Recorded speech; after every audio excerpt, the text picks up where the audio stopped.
안녕하세요. 오늘 저희가 좀 깊게 파헤쳐 볼 자료는요. 바로 중소벤처기업부에서 내놓은 2026년 소상공인 정책자금 융자 공고문입니다. 아마 사업을 하고 계시거나 준비 중이시라면 이런 공고문 한 번쯤은 보셨을 텐데요. 솔직히 빽빽한 글씨의 용어도 어렵고 요 끝까지 읽기가 쉽지 않잖아요. 맞아요. 대부분 그냥 정부에서 돈 빌려주는구나 하고 그냥 넘어가기 쉬운데 사실 이 문서 안에는 굉장히 중요한 시그널이 숨어 있습니다. 정부가 지금 소상공인들의 어떤 어려움에 공감하고 있고 또 앞으로 어떤 방향으로 성장하길 바라는지에 대한 뭐랄까 일종의 미래 지도 같은 거거든요. 미래 지도라는 표현이 정말 딱 와닿네요. 그래서 오늘은 저희가 그 지도를 청취자분들과 함께 펼쳐보려고 합니다. 이 복잡한 공고문을 단순히 요약하는 걸 넘어서서요. 그 행간의 숨은 의미까지 한번 읽어내 드릴게요. 이걸 다 듣고 나시면 지금 내 상황에서 어떤 길을 선택해야 할지 그 전략을 세우는데 큰 도움이 될 겁니다. 전체 예산이 무려 3조 3,620억 원입니다. 이 큰 돈이 어디로 흘러가는지 그 물줄기를 한번 따라가 보시죠. 자, 어떤 여행이든 떠나기 전에 가장 먼저 할 일이 있죠. 바로 여권이랑 비자를 확인하는 거요. 내가 이 여행에 참여할 자격이 되는지부터 알아봐야 하니까요. 이 정책 자금도 마찬가지입니다. 세부적인 상품들을 보기 전에 모든 자금에 공통적으로 적용되는 기본 규칙부터 짚어보겠습니다. 네, 가장 먼저 누가 받을 수 있는가? 기본적으로는 소상공인 기본법에서 정한 소상공인이 대상입니다. 업종별로 상시 근로자 수나 연 매출의 기준을 충족해야 하고요. 근데 모든 소상공인이 다 되는 건 아니에요. 예를 들면 유흥주점이나 도박 관련 업종, 또 자금 조달이 비교적 쉽다고 보는 금융이나 보험업 같은 곳들은 제외 대상이거든요. 이 부분은 공고문에서 가장 먼저 할인하셔야 할 부분입니다. 그렇군요. 그럼 가장 궁금한 거, 한도는 어느 정도까지 가능한가요? 공고를 보면 최대 10억 원 이런 숫자가 눈에 띄던데 이게 모든 사람한테 해당되는 건 아닐 것 같아요. 현실적으로는 어느 정도를 기대할 수 있을까요? 좋은 질문이십니다. 그 10억 원이라는 건요. 한 기업이 받을 수 있는 정책 자금의 총 한도, 그러니까 최대치라고 보시면 됩니다. 기계 설비 같은 시설 자금까지 포함했을 때 이야기고요. 보통 운영비로 쓰는 운전 자금은 기업당 5억 원 이내로 묶여 있습니다. 근데 이것도 최대치일 뿐이고 오늘 저희가 살펴볼 개별 자금들은 각각 3천만 원, 7천만 원, 1억 원 이런 식으로 한도가 다 따로 정해져 있어요. 아하, 그러니까 저 10억 원은 약간 헤드라인 숫자 정도로 이해하면 되겠네요. 네, 맞습니다. 금리도 궁금해요. 요즘 워낙 금리가 좀 높으니까요. 한번 정해지면 쭉 고정되는 건가요? 아니면 계속 바뀌나요? 이것도 딱 한마디로 말하기가 좀 애매한데요. 대부분의 자금은 금리가 변동식이에요. 분기마다 발표되는 정책자금 기준금리라는 게 있고요. 거기에 내가 신청하는 자금의 성격에 따라 가산금리가 조금씩 더 붙는 구조죠. 그럼 대출 기간 중에 금리가 오르거나 내릴 수 있다는 걸 염두에 둬야겠네요. 이자 계획을 좀 보수적으로 세워야겠어요. 그렇죠. 하지만 아주 중요한 예외가 있습니다. 재해피해를 입었거나 고금리 대출을 낮은 금리로 갈아타는 대환대출처럼 정말 정책적인 배려가 필요한 경우요. 이럴 때는 연 2.0%나 4.5%처럼 아예 고정금리로 묶어줍니다. 이건 변동성에 대한 걱정 없이 안정적으로 자금을 쓰게 해주려는 배려인 셈이죠. 여기서 제가 정말 재밌는 제도를 발견했어요. 금리 우대일 제도라는 건데 이자율을 최대 0.8%P까지 깎아준다고요. 이게 그냥 형식적인 게 아니라 조건을 뜯어보니까 정부가 어떤 소상공인을 더 응원하고 싶은지가 보이더라고요. 정확히 보셨습니다. 단순히 어려운 사람을 돕는 걸 넘어서 정부가 장려하는 행동을 하는 소상공인에게 인센티브를 주는 거죠. 예를 들어서 제로페이에 가맹하면 0.1%피, 여성 기업이나 장애인 기업도 각각 0.1%피를 우대해 주거든요. 사회적 가치를 실현하는 기업들을 응원한다는 메시지군요. 네. 제가 가장 인상 깊었던 건 두 가지예요. 하나는 소진공 직접 대출을 연체 없이 잘 갚은 이력이 있으면 무려 0.3%피를 깎아준다는 거. 이건 성실함에 대한 확실한 보상이잖아요. 그리고 또 하나는 수도권이 아닌 비수도권 사업장은 0.2%P를 우대해준다는 점. 이건 지역 균형 발전에 대한 정부의 의지를 보여주는 것 같았어요. 맞습니다. 이런 우대 조건들을 잘 조합하면 남들보다 훨씬 유리한 조건으로 자금을 이용할 수 있는 거죠. 단순한 이자 할인이 아니라 정부의 정책 방향에 얼마나 발맞추고 있는지를 보여주는 바로미터이기도 하고요. 좋습니다. 이제 기본 규칙은 확인했으니 본격적으로 여행지를 둘러볼 시간입니다. 공고문을 보니까 자금 종류가 정말 많은데 저희는 이걸 청취자분의 상황에 맞춰서 세 가지 유형으로 재분류해봤습니다. 첫째, 사업의 기본 체력을 다지기 위한 자금. 둘째, 예상치 못한 위기를 극복하기 위한 자금. 마지막으로 더 높은 곳으로 도약하기 위한 자금. 지금 나한테 필요한 게 뭔지 생각하면서 들어보시면 좋겠습니다. 첫 번째, 기본 체력을 위한 자금입니다. 바로 일반 경영 안정자금인데요. 총 1조 2,200억 원 규모로 가장 문턱이 낮고 보편적인 자금이라고 할 수 있습니다. 사업을 하고 있는 소상공인이라면 업력이나 특별한 조건 없이 누구나 신청할 수 있는 기본적인 운전자금 대출이죠. 말하자면 소상공인들의 필수 영양제 같은 거네요. 이건 한도가 얼마나 되죠? 연간 7천만 원까지 가능하고요. 대출 기간은 5년입니다. 특히 처음 2년 동안은 원금 상환 없이 이자만 낼 수 있는 거치 기간을 설정할 수 있어서 초기 부담이 적다는 장점이 있습니다. 안정적으로 사업을 꾸려나가기 위한 최소한의 안전판이군요. 네, 그렇다고 보시면 됩니다. 그럼 이제 두 번째 유형으로 넘어가 보죠. 예상치 못한 위기를 극복하기 위한 자금. 이번 정책 자금 중에 1조 3,500억 원으로 규모가 가장 큰 특별 경영 안정자금입니다. 특별이라는 이름이 붙은 걸 보니까 여기엔 좀 사연 있는 분들을 위한 자금들이 모여 있을 것 같네요. 네, 그렇습니다. 이 자금 목록을 보면 지금 소상공인들이 어떤 위기에 가장 많이 노출되어 있는지가 그대로 드러납니다. 몇 가지 대표적인 걸 짚어보면요. 먼저 자연재해나 화재 같은 갑작스러운 사고를 당한 분들을 위한 자금이 있어요. 재확인증만 받으면 다른 건 거의 따지지 않고 연 2.0%라는 파격적인 고정금리로 최대 1억 원까지 긴급 수여를 해줍니다. 그리고 요즘 가장 큰 위기 중 하나가 바로 신용 문제하고 고금리 문제잖아요. 여기에 대한 해법도 있나요? 물론입니다. 그게 이 특별자금의 핵심이라고 할 수 있죠. 먼저 신용 점수가 낮아서, 그러니까 NCB 839점 이하라서 은행 문턱을 넘기 힘든 분들을 위한 신용 취약 소상공인 자금이 있습니다. 3천만 원까지 가능한데 재밌는 건 대출 전에 온라인으로 신용관리 교육을 의무적으로 들어야 한다는 점이에요. 능력까지 키워주겠다는 의도죠. 심지어 1년 뒤에 신용 점수가 오르면 금리까지 깎아줍니다. 와, 이건 정말 단순한 대출이 아니라 거의 재활 프로그램에 가깝네요. 그럼 기존에 받은 고금리 대출 때문에 힘든 분들은요? 그분들을 위해서는 대환대출이라는 구명보트가 있습니다.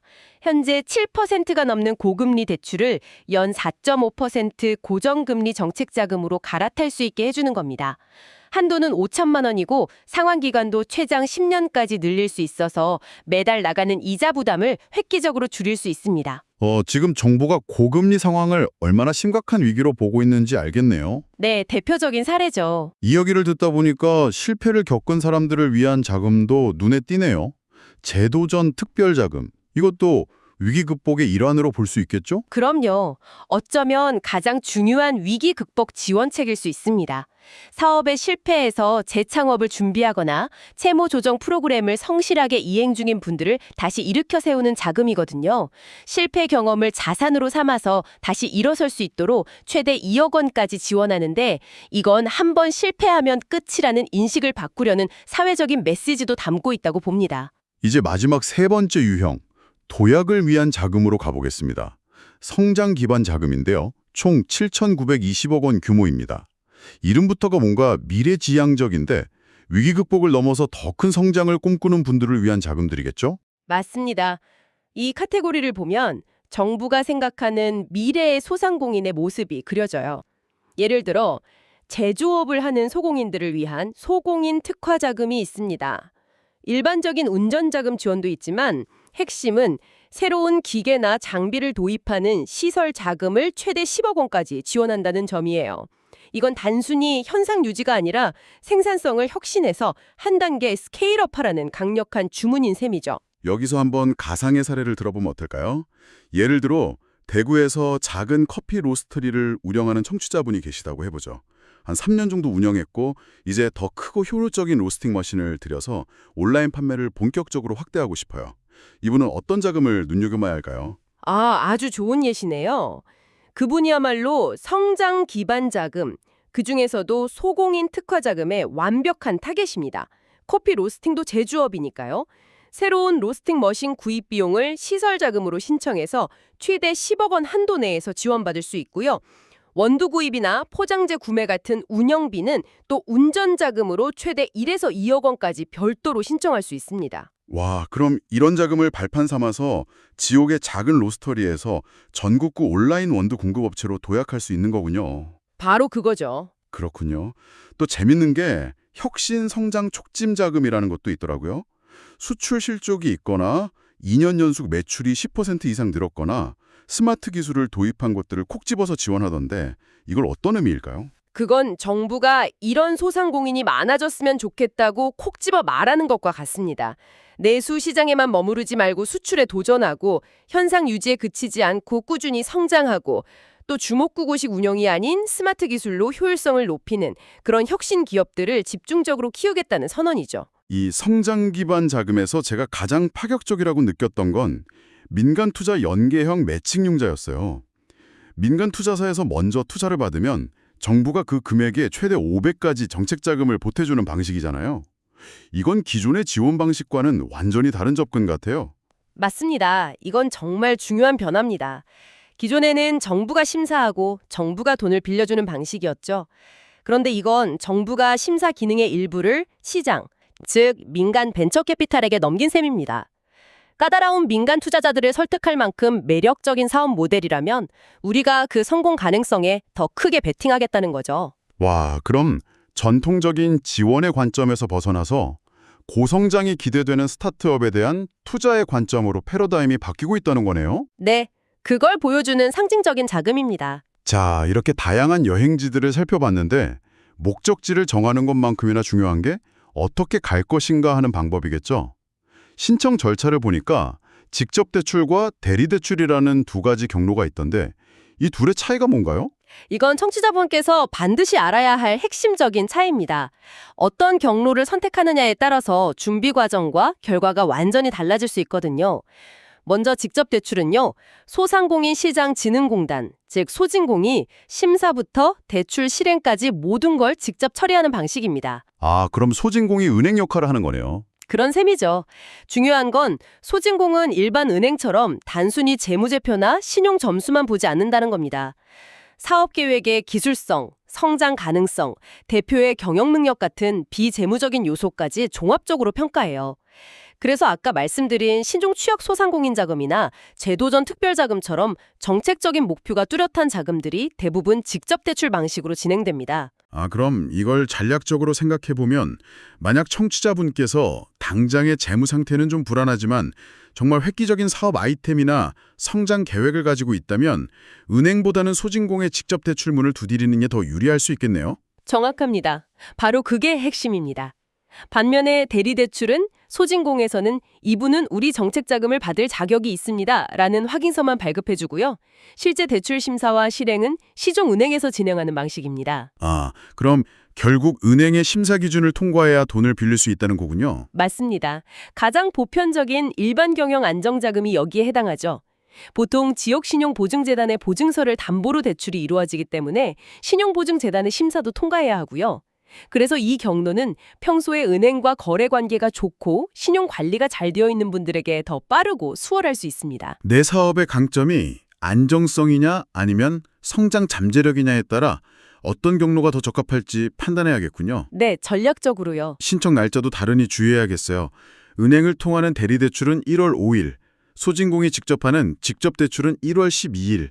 달력의 표시를 잘 해둬야겠네요. 그리고 마지막으로 이런 모든 걸 알아보기 전에 가장 먼저 해야 할 일이 있습니다. 바로 나는 신청 자체가 불가능한 경우는 아닐까? 이걸 확인하는 거죠. 여기에 해당하면 애초에 시간과 노력을 들일 필요가 없으니까요. 일종의 결격사유 확인이군요. 어떤 것들이 있나요? 크게 4가지를 기억하시면 됩니다. 첫째, 세금을 체납한 상태면 안 되고요. 둘째, 신용정보원에 연체 기록 같은 불량 정보가 등록되어 있으면 어렵습니다. 셋째, 당연하지만 현재 휴업이나 폐업 중인 사업자는 대상이 아니고요. 마지막으로 최근 5년 동안 정책 자금을 3번 이상 받으셨다면 추가 지원이 제한됩니다. 아, 마지막 조건은 좀 아쉬워하는 분들이 계실 것 같아요. 그렇죠. 하지만 여기서도 중요한 예외가 있습니다. 아까 저희가 위기 극복 자금으로 분류했던 특별경영안정자금은 이 횟수 제한에 포함되지 않습니다. 재해를 당했거나 고금리로 힘든 상황은 예측할 수 없는 위기니까 횟수에 상관없이 지원해주겠다는 거죠. 아, 이건 역시 정책의 세심함이 엿보이는 부분이네요. 네. 혹시 더 궁금한 점이 있으시면 중소기업 통합콜센터 1357번으로 전화하시면 자세한 안내를 받을 수 있습니다. 네, 오늘 2026년 소상공인 정책자금이라는 지도를 함께 샅샅이 훑어봤습니다. 처음엔 그저 돈 빌려주는 제도라고만 생각했는데 하나하나 뜯어보니까 지금 우리 사회가 소상공인에게 무엇을 기대하고 또 어떤 어려움을 함께 해결하고 싶어 하는지가 담긴 아주 빼곡한 편지처럼 느껴지네요. 맞습니다. 신용이 낮은 사람에겐 재화를, 실패한 사람에겐 재도전의 기회를, 혁신하는 사람에겐 날개를, 이 공고문 전체를 관통하는 메시지라고 생각합니다. 오늘 저희가 짚어드린 내용을 바탕으로 구독자분들께서 단순히 돈을 빌리는 것을 넘어 내 사업의 다음 단계를 설계하는 중요한 발판으로 이 제도를 활용하셨으면 합니다. 마지막으로 이런 질문을 한번 던져보고 싶어요. 오늘 우리가 살펴본 자금 목록은 2026년 현재 대한민국 소상공인이 마주한 과제들을 보여줍니다. 고금리, 재도전, 디지털 전환 같은 키워드들이었죠. 그렇다면 몇 년 뒤, 예를 들어 2030년의 정책자금 공고에는 어떤 새로운 이름의 자금이 등장하게 될까요? 어쩌면 인공지능 도입 지원 자금일 수도 있고 기후위기 적응 시절 자금 같은 게 생길지도 모르겠습니다. 이 정책의 변화를 통해 앞으로 청취자분의 사업에 닥쳐올 새로운 위기와 기회는 무엇일지 한 발 앞서 상상해 보시는 건 어떨까요?